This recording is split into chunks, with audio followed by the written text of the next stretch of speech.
Today we're going to be covering Batman, Rules of Engagement. This is a part of the storyline written by Tom King, which explores Bruce Wayne and Selina Kyle getting married. And since she's a thief, they have to explore various elements of her past, and if Bruce Wayne's friends are going to be, I don't know, welcoming to the idea of a thief marrying him. Keep in mind, normally we would have Natalie do the voices of Catwoman, but due to her ear infection and the fact that she's been sick for the last month, we had to go ahead and do this episode anyway, so she'll be in the next episode, but I do hope you guys enjoy this, and if you want to know more of what's going on Batman, the Batman playlist will be down below. I hope you enjoy.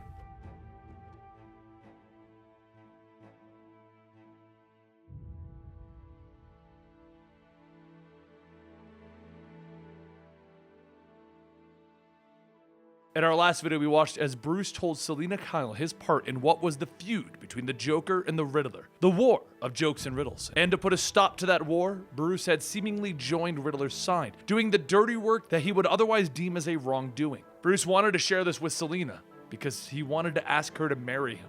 And it was his way to atone for the things that he had done and make her aware that he is not the straight and narrow perfect person that she may think. She told him, yes. And as the sun begins to set in the desert, Bruce sits on his horse, holding a shotgun, stating, "Here." Selina takes it, looking down at the dying horse, stating, she was a good one. She deserved better. Bruce takes out his canteen, getting a sip of water, and with a heavy sigh, he tells her, yeah.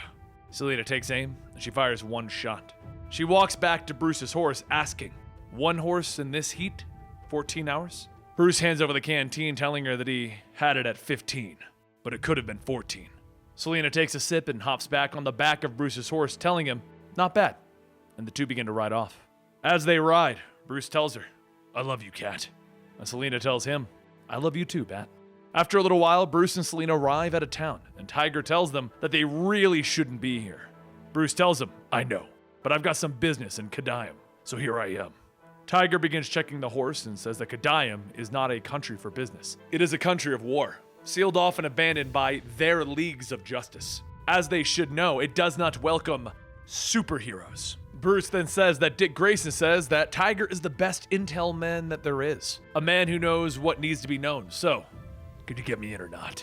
Tiger takes the horse by the reins, telling Batman, Dick Grayson is an idiot. After a bit of traveling, the guard standing before the cave tells Tiger, we have known each other for a long time. For the money you're offering, I'd open the gate for anyone. But that is no man that you are with. That is Batman. Batman gets off the horse and Selina stops him, telling him, please? Bruce sighs again, telling her, all right, but be nice. As Selina walks up to the giant man, he tells her, I am the god of the desert. Appointed by the Justice League of America, I have turned away heroes, villains, armies. And I want to fight and to bleed. I will even turn away the Batman. But you're just a little girl. What are we supposed to do now, dance? Selina thinks about it for a moment and smiles, telling him, yes, and she takes out her whip. A few moments later, the guard falls on the ground, bloodied and bruised, shouting, there are rules! I agree to the rules! Everyone has! Selina walks up, stepping on the guard's head, and Bruce asks, that was you being nice? And Selina tells him, nag, nag, nag. As the three walk in, Tiger says, he is right, you know. There are rules. And Bruce tells him, I know, I'm the one who wrote them. Tiger goes on stating, what I mean is that no one will follow you. Aren't you a bit worried? The UN, the military, all those super friends? Bruce stops him, asking, if you're a man who knows what needs to be known, then you should know why we're here, right? Tiger tells him yes, and Bruce then asks, then do you honestly think that we're getting out of here alive? Tiger tells him no, and Bruce finishes by telling him that you probably understand. Right now, I'm not worried about my super friends. Meanwhile, in another part of the country, Talia Al Ghul sits up from her bed, brushing her hair, when a messenger tells her that they just received word that Batman has arrived. She pauses and then goes back to brushing her hair, telling the messenger that she understands. Please, prepare the swords. Back outside, Selina looks around, stating, that's a lot, and Bruce tells her, I see more. Selina looks around at Bruce, telling him, I didn't say I haven't seen more. I was saying that that's a lot. Bruce stumbles over his words, telling her that he wasn't trying to, but Selina stops him, telling him that she knows what he's trying to say, and Bruce corrects himself, stating, look, you're right, that's a lot.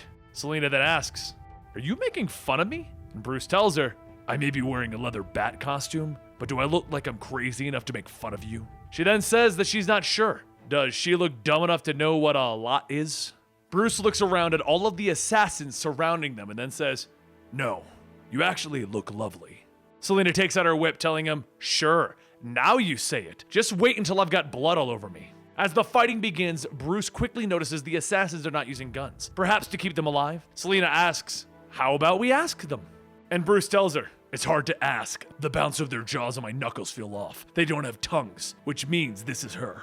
The two continue their couple quips while fighting off the assassins, and after the last assassin falls, Bruce pulls a knife out of his arm, telling her, I just realized something. These assassins are not here to kill us. They're here to tire us out. A stern voice cuts through the silence and says, Detective? And Bruce responds, Talia. Talia then asks, do you have a sword? Because if not, get one. And Selina asks, is that your ex? Ignoring the question, Bruce tells Talia, I'm not here to fight.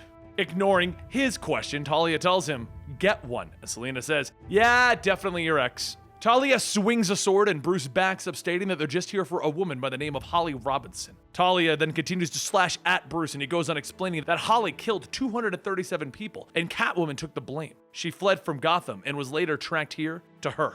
As Talia brings the sword down, Bruce blocks them with his arm guard, telling her, we just want to see Holly. After that, we'll leave. Talia leans in, telling him, yes, that is what you do. And then she flips Bruce to the ground. Before he can get up, she takes one of her swords, stabbing it down into his shoulder, telling him, you will leave now. Selina runs over to check on Bruce, and as she does, Talia asks, do you have a sword? Selina shouts, asking, are you insane? And Talia repeats herself, so Selina yells back, no! Talia then calmly tells her, get one. So Selina stands back up, grabbing the sword out of Bruce's shoulder, stating, okay, got one. Talia readies herself, telling her, good, shall we? The fighting between the two of them lasts long enough for the desert sun to turn to night, and all the while, Talia tells a story of her upbringing. The day that she took her first step, her father did not smile nor congratulate her. He did not take a picture or tell her how proud he was. Instead, she was given a sword and slapped to the ground. The taste of blood in her mouth and on her tongue, it was bitter and wet. She wiped her lip and then she looked up and she saw a demon, and he said one thing, fight or die. As Talia goes on, Selina swings, knocking the sword out of Talia's hand, telling her, that is all very impressive, but I didn't know my own father. No one gave me a sword. No one gave me anything. In fact, I only picked up a sword once, maybe twice. She then kicks Talia's sword to her, and as she charges back in, she asks, how is that for impressive? Outside on the steps entering the area, Dick Grayson sits with Damian, knowing that they can't enter, and Dick asks, why do you think he came? And Damian tells him, I don't know, and I don't care. Dick then asks the better question. Why didn't he tell us instead of us finding out through Alfred? Damian says the same thing. I don't know and I don't care. What my father chooses is the choice of my father. And Dick asks, what is that supposed to mean? And Damian tells him, my father is Batman and I am Robin. And Dick says, wait. Did you actually just say that out loud? He's Batman and I am Robin? Those were the words that were in your mind and exited your mouth? Maybe that's why Bruce didn't tell us, because he thought you would say that. I have something to tell you, son. I'm going to ask her to marry me. Holy moly, that's wonderful, because you're Batman and I'm Robin. Damian tells Dick to shut up, and Dick says, fine, I will, because you're Robin and I'm Nightwing. Back inside, Talia asks, so, you are from nothing, and you wish to marry the detective. Is that not laughable? As Selina is knocked down, she says, obviously, I'm not laughing. And Talia goes on stating, to be married is to be a partner. An equal. Do you think yourself an equal to him? Really? Well then, now it is time to get laughable. Selina gets back up, engaging, asking, what's so funny? Look at you, you tried. Wouldn't that mean that you see him as an equal as well? And Talia tells her, I tried because in all of the world, only the detective could possibly be my equal.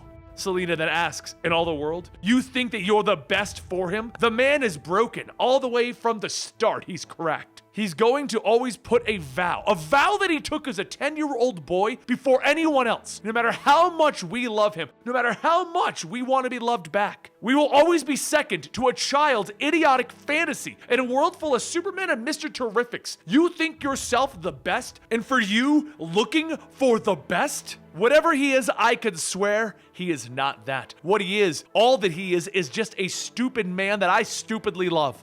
Out in front, Dick says, here's why I think Bruce didn't tell us. Please, don't interrupt by going all, I am Robin on me. Damian tells him, you're such a child. And Dick yells, you're like 10. But Dick goes on, take it for what it's worth, but I think Bruce just wants to be happy. Damian tells him that his father is happy, and Dick tells him no, he's not. And the reasons he's not is the reason he's not telling us, or rather, told us. Bruce is a lot of things. World's greatest detective, the Caped Crusader, the Dark Knight, all of it. But he is not selfish. He gives whatever he has, and whatever happens, he is the first to bleed. Being happy, that's not bleeding. That's not giving. That's asking for something, and that's not easy for Batman to do.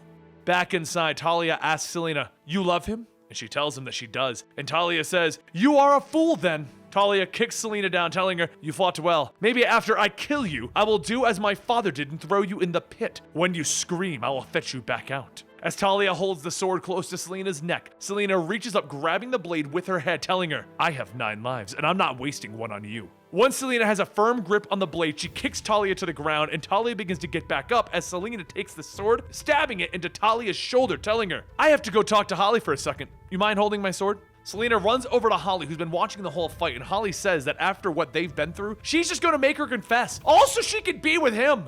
Selina hugs Holly, telling her, "No, I would never. But I want this to happen, and that's why I'm asking you to help me." Off in the corner, Talia sits next to Bruce, asking, "So that's your betrothed?" And after a grumble, Talia says, "You know what? I actually like her." A little while later, at the front of the entrance, Selina comes out with Bruce around her shoulder. Dick runs over to help support Bruce, and Bruce says, "Alfred, I shouldn't have told Alfred." Dick tells him, yeah, and then Damian steps up. Bruce looks at Damian, and Damian asks, "Are you happy?" At first, Bruce hesitates, and then he looks at Selina, and he tells his son, "I'm getting there." Damian waits to respond, but then he says, "We don't have extra horses, so we're gonna have to ride 2 per horse. And this heat should be about 14 hours. Selina tells him that she makes it 15, and Damian says, "No, it's 14. Also, while you were inside, did you happen to see my mother?" And Selina says that she sort of stabbed his father in the back, so she stabbed her in the back. And Damian says, "Well, the more things change." And there you have it. Catwoman beat out Talia. Now, I'm not gonna lie, Talia, I feel like she should have beaten Catwoman. I like Catwoman, I do. I do like Bruce and Catwoman together, but I feel like this is a situation in which the story needed Catwoman to win, so we made that happen. But I do feel like Talia should have beat her. Either way, I did enjoy it overall. Batman going to see his ex with his current fiance. That was a good idea, and I did like that concept. I just don't like how the fight resolved. Anyway, don't forget, check out more stuff right here at Comicstorian. Scrolling on the screen at some point will be our Patreons, the ones who donated towards having themselves being thanked right here in the video. And that link is also down below. And I hope you guys, I hit the mic. That's it. I'll see you guys later.